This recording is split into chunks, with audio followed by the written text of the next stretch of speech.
Go ahead and get started. For those of you that don't know me, I'm Brittany Washam. I'm the chairman of the Young Professionals Group. We have Jason with us today.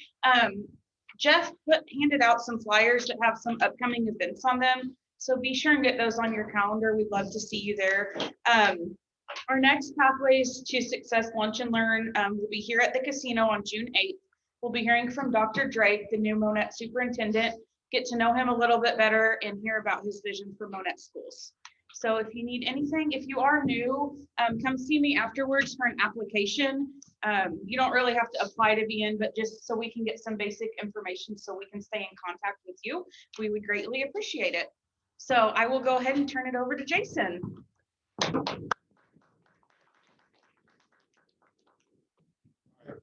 Before I get to the questions, Jason, why don't you just go ahead and kind of introduce yourself to the group, whatever you love. Okay. I'm Jason Kurima. I'm 24. Me and my wife recently started the Everything Shop. It's on 13th Street. You've probably seen it. We have like a bunch of little bandit signs and a bunch of advertising for it. And then my background was originally like I started fixing phones when I was 19, and for 9 months, I'd just do it in my car, meet people at gas stations, fix in my car, hand it back to them. And they were like, man, this looks really sketchy, but you did a good job on my phone. And then they'd hand me a wad of cash, and it made it look like a drug deal. So,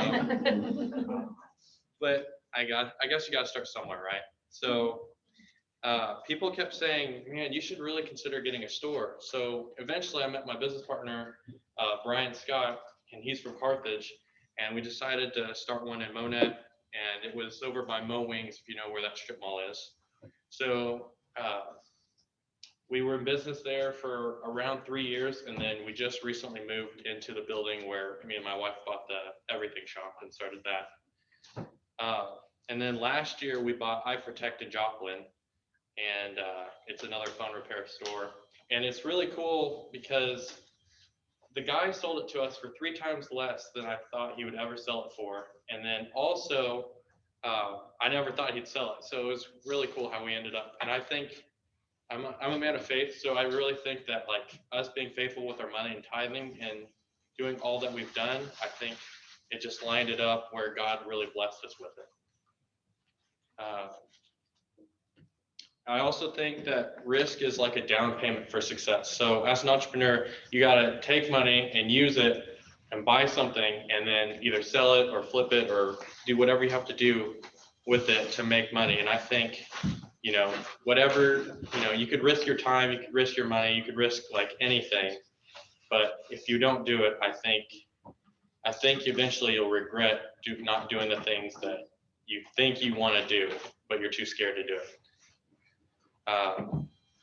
Like I was saying, are you willing to pay the price now to reap the reward later? And then that's how I weigh a lot of my options before I go start another business or whatever I'm doing. And I would rather try and fail than not try at all and regret it later. And Jeff Bezos has a saying, you want to project yourself to age 80 and then reflect back on your life. And then you want to eliminate all the regrets you would have had in your life. And so I like that a lot, because if you think about, you have something in your life that you're trying to accomplish, but you always get all these like brick walls in your way trying to stop you from doing whatever it is that you're wanting to do. But if you can just figure out a way past them and just keep jumping all the hurdles, eventually you'll get to your goal. And then back to like tithing and other stuff, like as a Christian, like people like, if you guys don't know who Robert Kiyosaki is, he wrote Rich Dad, Poor Dad, and it's one of my favorite books. I highly recommend you guys reading that. But basically the guy had like a rich dad, which was his, like he had a real dad and a fake dad, but his fake dad was the rich one, and then his real dad was like a highly successful teacher, like a principal or something, and a superintendent. Well, the rich dad was an entrepreneur, and so he taught him all these different like out of the box thinking beliefs. And because he was able to learn all those from his rich dad, it made him really successful, and that was kind of his mentor.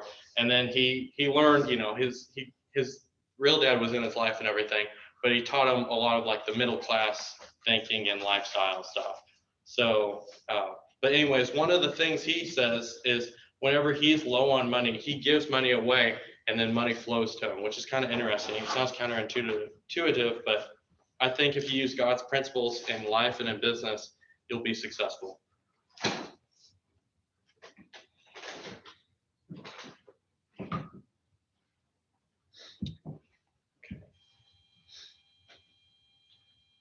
We've got a few questions if it would help you, Jason. Okay, go, if you have any, go ahead. Sure. So, I mean, obviously you work alongside your wife. Yep. You know, you're always working, you're always taking a new project. So how do you maintain a work-life balance? Okay, so for me, I think like, okay, me and my wife are big into like passive income. So we're trying to do more real estate to where we buy an asset and it pays us. And then we don't have to, like, we start out working a lot on the asset at the beginning, and then it starts paying us, and then we can kind of back off, and then just, it's kind of like a well-oiled machine, it just keeps going. So she's really big into that aspect of it. And then I think me and her work pretty well together. It's just, you know, we got to, we like starting stuff. So to us, it's like fun. Like, it's like kind of like quality time, even when we're working on a project. So I think you kind of have to interlock all the things in your life and like make it flow together to where even if it isn't like balanced, here is this and here's this, you can kind of have them like in harmony together. So, I mean, sometimes I work like 100-hour weeks, but other weeks I'm just home doing nothing a whole, it just kind of depends on what project we have going on.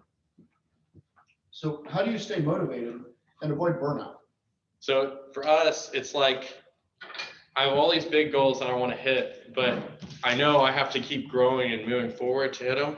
So like, I guess this is one that's kind of stupid, but one of my goals is to own a Lamborghini. And so if I just stayed where I'm at, eventually I could probably save up and get it, but I want to get it quicker than later, like sooner than later. So like, to me, it's like motivating to hurry up and like keep starting more businesses so I can grow and eventually afford it. And then me and my wife, we use debt to make money, which is like, a lot of people don't understand this concept, but basically if you can use money to buy an asset that pays you, you might as well do it, because it's going to pay you more than what your interest rate is and all the other expenses. So it's like to us, it makes a lot more sense. Like, for example, like if we bought storage units, which is one of our next projects that we're working on, if we get a loan from the bank and put like the 20% down or whatever, we buy the land and then we start building. Eventually, a lot of that money is going out of your pocket in the beginning. But once you start getting tenants or people renting your storage units, that's going to start flowing, cash flowing for you. And then you're going to have a higher return than what your monthly payments are. So what motivates you? What motivates me? Tell the truth, you told me. What do you mean? Okay. To me, like, yeah, I guess, I don't know. I'm not a millionaire yet, but I would like to hit it before age 30. And so to me, I think it's like, it's not exactly like the best motivator, but for me, like, I'm pretty motivated by money. So starting all this stuff ultimately gets me closer to making more money. And I don't know, that's kind of my personal, but I know a lot of people are motivated by different things, like their family or the quality time that they can spend with their family. Like, and that's one of Haley's things, is like, she wants to be able to spend more time with just me and when we have the baby coming and everything. So if we have these passive investments, then we can just spend more time together and not have to work as much. So you're from Monette. Yep. Monette boy, graduated Monette High School. Yeah. Go Cubs. Why'd you decide to stay here instead of moving somewhere else? Okay, so this is kind of where we were able to start. So we took what we had. We had like the opportunity of starting a store in Monette, which before we were looking at Joplin, me and my business partner were, but then the rent was a lot more expensive and everything. So we found the location in Monette, and everything just kind of lined up for us to get it. And so that's really why. It's because kind of where I was from and the areas that we looked at, putting stores. And so it just lined up that way. But eventually, me and my wife plan to move to around the Rogers, Arkansas area and then start more businesses over there. So. So what type of culture do you create and manage? Because at this point, you've got several employees spread about over multiple locations. So I try to, we're technically not a Christian-based company, but I try to use biblical principles with my companies to grow them and how we treat people. And so it's kind of centered around that. And then I don't know, I think if you treat people well, they'll treat you well. So kind of like the give and take. So how do you manage your time and prioritize what project now or then or whatever? And projects can be, family as well. You got a baby. So so I have a lot going on, obviously. So I try to just take whatever I need to get done. I set my goals and I just okay, this probably needs knocked up first. And then just keep going down the list. And then every so often I'll rewrite out my goals and then see which, what do I want to accomplish the most at this point in time. And then I just try to line it up to what makes sense the most. And I think running by having a to-do list every day, the night before if you make it and then implement it the next day, I think you can get a lot more done in life than if you don't really have a plan and you just kind of show up to work every day. How do you deal with bad people? Bad people. Well, for us, sometimes we get, I'll just say crappy customers. And so you just kind of have to deal with it. Sometimes you could literally bend over backwards for a customer and do all this extra stuff, but some people don't care. You could hand $1 million to someone and they'd be mad that they didn't get $2 million. So some people you just have to deal with and then move on. We've been fortunate, and knock on wood, we were able to keep all of our five-star reviews, and no one, Jeff, you better not go on there and ruin that. But yeah, we were able to keep our 5-star reviews on all of our companies. And I think if you just treat people right, eventually it'll pay off. So you just try to help the people that are kind of crappy and move on. Why drones? Why did you start with that business? Okay, so for me, I started 12 other companies that all sucked and failed. So I was in high school and I was trying to do e-commerce businesses. So drop shipping, if you guys know what that is, basically you take a product and you sell it online on a website, and then you take it from Amazon or eBay and then ship it to them. And then you don't have to spend all your money on inventory, and you don't have to worry about that stuff. You just type in their address and ship it to them, and then you make a little profit. So I was trying that. I had Pet Heart Society, Kurima Retail, all these different companies that didn't do any, I basically lost a bunch of money on. And so I was just constantly hungry to find the next thing, what can I do next? So I had an iPhone 6 with a bunch of problems. I was 19. iPhone 6 with a bunch of problems. I didn't have a whole lot of money, and I didn't know that you could go get it fixed wherever, and I didn't want to drive to Springfield or whatever. So I ordered the parts online and watched YouTube videos, and then spent 3 hours on this little coffee table, had screws everywhere. And then, so I'm going for 3 hours straight, just focusing, and it's taking forever. And I finally get everything put in there, and then I close it and turn it on. And it turns on, but it has lines running through the screen that weren't there before. So I flip out, I'm panicking for about 15 minutes, and then come back and just realize I pushed the cables in hard enough and it was fixed. So God really blessed me there, because if that didn't happen, if I wouldn't have gotten it, then I wouldn't have ever done phones ever again. So got really lucky.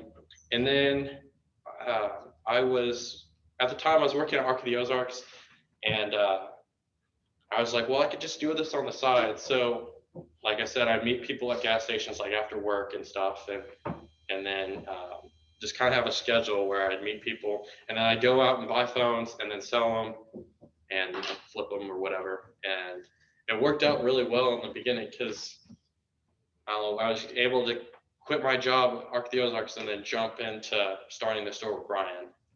So that's really why phones, because it wasn't originally part of my plan. I wanted to do real estate, but if you don't have any money, there's ways to do real estate, but it's a lot harder in my opinion than, having the money to just go out and buy a building or finance a building. So I know that ARC was sad to see you go when you quit there. So what's your next great venture? So storage units and possibly more phone stores. So last year we bought iProtect. We're shooting. So this year, one of my goals is to hit 1 million in sales. Right now we're projected to hit around 700. So I'm hoping that I can grow the everything shop and kind of build that up to hit 1 million. And then if we were to start another phone store somewhere, then I'd probably hit it. So the everything shop is a far cry from drop shipping where you have zero inventory and you have inventory. Yes. So why the everything shop? Okay, so I saw on Facebook Marketplace, you guys have probably seen it, like the people sell pallets of merchandise that's brand new or overstock or returns or whatever. And so I thought it was really interesting. So Bargain Junction in Aurora is one of the places that sells them. So I went there one day and I just thought it was like the coolest thing. So I was like, oh, I want to try this. So I did a bunch of research and we decided to buy a couple pallets, but within the next 6 months, we were already kind of started, we had already bought the building within 6 months and we're open. This whole idea only started about 6 months ago.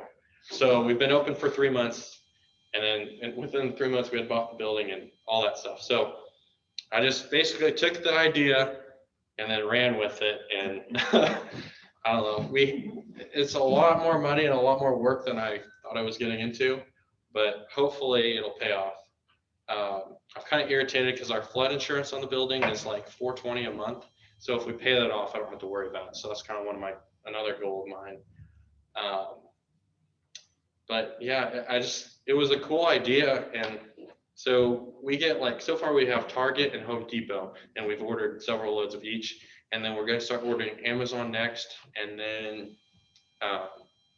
we can get Walmart and Sam's Club. But I try to get the stuff that isn't really local to where people are like, oh, this is really cool. I never saw this before.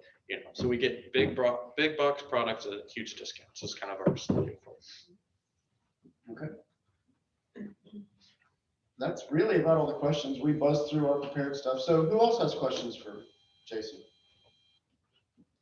Would you consider a lot of the work that you do to be more hobby to you as an individual, or do you find it to be more of a taxing work? So for me, it's more of a hobby. Certain things like taxes isn't fun, but other than that, I really enjoy it. I kind of worked for Jeff for a while in high school, and I was reading a lot of books, and then now I go to a lot of seminars and stuff and try to learn whatever I can to be a better entrepreneur and grow my businesses more. Lamborghini was on his list of wants in high school. So, I saw it. And he worked for my wife at ARC as Joe. Yeah. I referred him to it. So where did you get the knowledge to start this stuff? I mean, because your dad's not an entrepreneur, your mom's not an entrepreneur. So basically, I just read books. Like at a young age, my dad would give me he had tapes for I don't know if you guys know Zig Ziglar and Brian Tracy and people like that, but he'd give me these tapes. And some of them would talk a little bit about entrepreneurship and starting businesses and stuff. But it was kind of my entry level to learning that stuff. And then I took a marketing class my senior year. And well, actually, here, I'll go back a little bit. So I thought I wanted to be a software engineer. So I took computer networking and my junior year at SRTC. And then I decided I didn't really like it and it wasn't really fun. I kind of hated it, honestly. So I decided that I would try marketing and the business side of things. So I really had a lot of fun in that class. And then close to the end, we had to do an assignment on what we wanted to be. And you could have chose CEO. So that's what I chose at first. And then someone else got it. And I was really mad because I really wanted that. And so then entrepreneur came up as one of my options. So I was like, oh, I'll just do that. So I started researching, and then that's kind of how I decided that's for sure what I wanted to be. And so that really helped. That class helped line things up for me, perspective wise. Okay, now I know I want to do this, but how do I get there? And what class was that? marketing. Market. So from that point, I just kind of did a lot of research. I didn't have all the answers in the beginning. Otherwise, I would have been successful with all those businesses that I tried. But I think every failure gets you that much closer to success.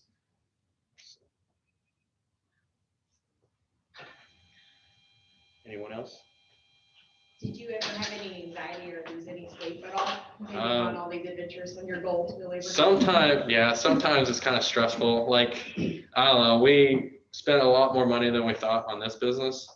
And so it's starting to pay off, but we just need to do more sales volume. So trying to get this is probably the most like stressed I've been on it, but luckily the other businesses cover all the expenses. So I really don't have to worry about it. It's frustrating because I don't know, our expenses are like so high on it that right now it's not, I don't know, like it's our initial. So whenever you start something, it takes a while for everything to like kind of grow and even out. So we've been spending all this money and then not bringing in nearly as much as we should. So how are you going to correct that? okay, so we're starting to do online sales, and I think that's going to help us quite a bit.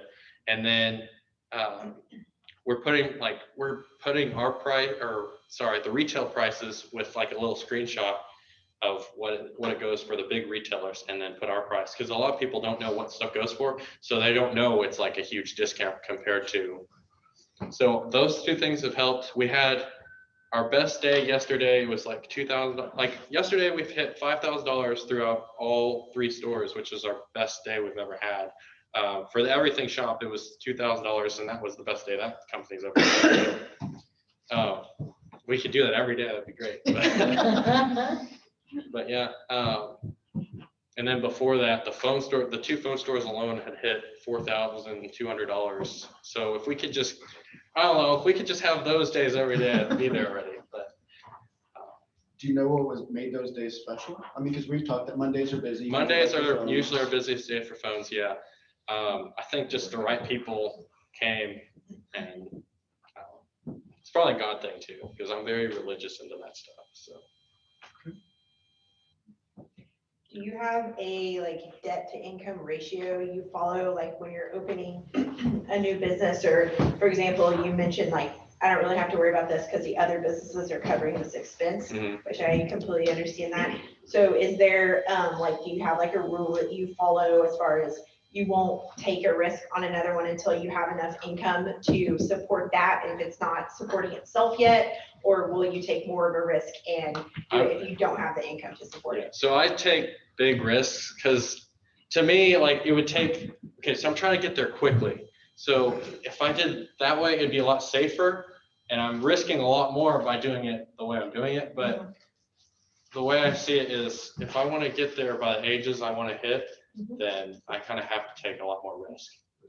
So You don't have the income. I don't have like this big, yeah. And so is your ultimate goal like fire, or is your goal to make all of these and then market them to be sold to like another corporation? Or do you plan on keeping them forever until you reach a typical retirement age? Or Yeah, so I thought about both sides. Right now, I don't really have any intent to sell them unless it was just stupid for me to not. Like if someone came, and then my dad kind of talked to me about that. Like, it's like, well, if you get 5 phone repair stores, maybe you can piss off the big company. Like there's You Break I Fix in Joplin and Springfield is like this huge corporate company, and they just got bought out by the insurance company. And when the insurance company is like $1 billion company, so they're like, maybe if I start enough and irritate the big guys, they'll want to buy me out for like $1 million or $2 million or something like that. So it all depends on the deal for me, I think. So like right now we have a rent house and we're looking to sell it because the market's so high. We'd be stupid not to. And then we also have a billboard. I didn't really mention that earlier. And so I have my iPhone restorations ad on one side, and then I'm going to let the other side, or I'm going to let our church use the other side for free. so you own that billboard? Yeah, me and Haley's dad, my wife's dad, did it together. Let me see if I had anything else. you ever plan to retire, or are you just going to work forever and ever, even after you get the Lamborghini? So I don't know yet. So some days it's like, man, I'm done. And then other days it's like, I want to just keep going. So I think we'll just keep a lot of our assets, and then eventually we'll be able to just do real estate deals, and that'll just bring us more and more income. So like another thing that's a lot of people think I'm insane for is I fully expect to be like hundreds of millions of dollars in debt because I want to own all this real estate, but I'll be making like crap tons of money. Like look at Donald Trump. He has like at least $300 million worth of debt, but no one really cares because he's doing so well for himself. So. Okay. Now you all think I'm an idiot, but it's okay. Okay, profit ratio. So, Okay, well, thank you, Jason. Insight. So that wraps it up for today. Like I said, we'll see you guys on June 8th here again. Make sure you RSVP either to Jeff or on our Facebook post so we know how much lunch to get for everyone. So if you're new and you want to fill out a form, they're right up here. If you want to grab one, you can leave it with me.